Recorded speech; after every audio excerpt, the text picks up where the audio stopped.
Jean lui dit, Maître, nous avons vu un homme qui chasse des démons en ton nom, et nous l'en avons empêché parce qu'il ne nous suit pas. Marc chapitre 9, verset 38. Tout d'abord, il faut comprendre ce que signifie l'expression « en son nom ». Elle veut dire « selon sa volonté ». Donc chasser les démons dans le nom de Jésus veut dire que c'est Jésus qui t'a envoyé le faire. D'où faire telle chose en ton propre nom veut dire que tu agis de ton chef, de ta propre volonté. Concernant le passage que nous venons de lire, nous constatons que cet homme ne suivait pas Jésus. Et donc, il n'était pas présent lorsque Jésus envoya ses disciples. Il n'a donc pas été envoyé par Jésus pour chasser les démons. Cependant, c'est ce qu'il faisait.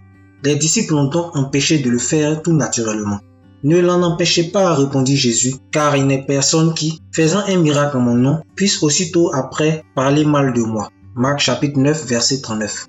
Cependant, Jésus ordonna à ses disciples de ne pas empêcher toute personne qui agit en son nom.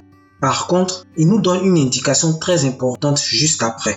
Celui qui fait une œuvre, quelle qu'elle soit en son nom, ne dira point de mal le concernant par la suite. Cela veut dire que l'enseignement qu'il donnera par la suite sera celui que Jésus a donné. S'il enseigne le mensonge, nous saurons immédiatement que l'œuvre qu'il a accomplie ne vient pas de Dieu. Qui n'est pas contre nous est pour nous. Marc chapitre 9, verset 40. Ainsi donc, celui qui est envoyé de Jésus enseignera les paroles de Jésus et non ses propres paroles. Sinon, cela signifiera qu'il travaille pour le camp ennemi. Car celui que Dieu a envoyé dit les paroles de Dieu. Jean chapitre 3, verset 34. Celui qui parle de son propre chef cherche sa propre gloire. Mais celui qui cherche la gloire de celui qui l'a envoyé, celui-là est vrai et il n'y a point d'injustice en lui. Jean chapitre 7, verset 18. Point suivant.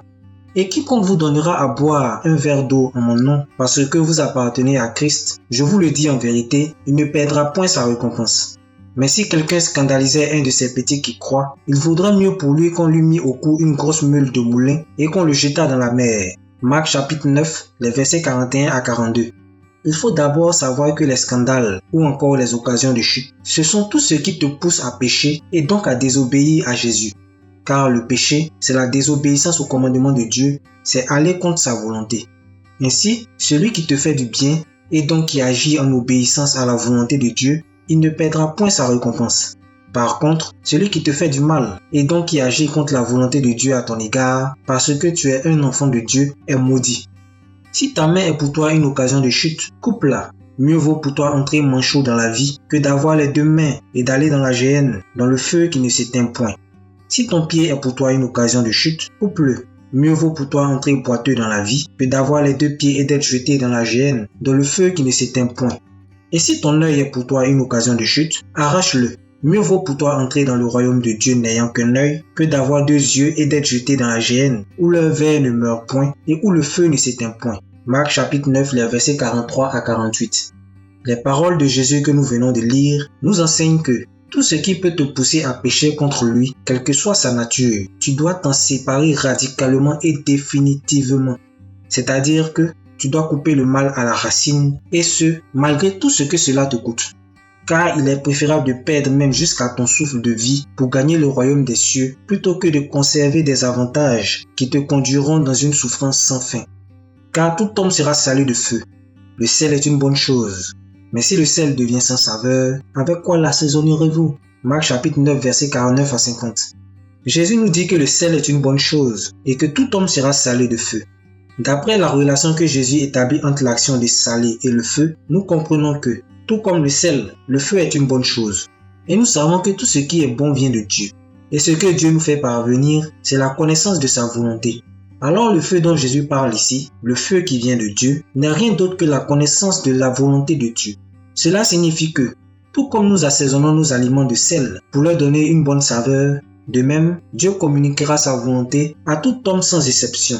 Tout homme saura certainement ce que Dieu attend de lui.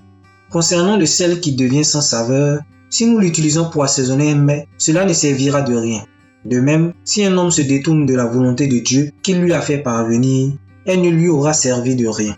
Il mourra donc dans son péché, car Dieu le rejettera, tout comme nous rejetons les aliments qui n'ont point de saveur. Ayez du sel en vous-même et soyez en paix les uns avec les autres. Marc chapitre 9, verset 51.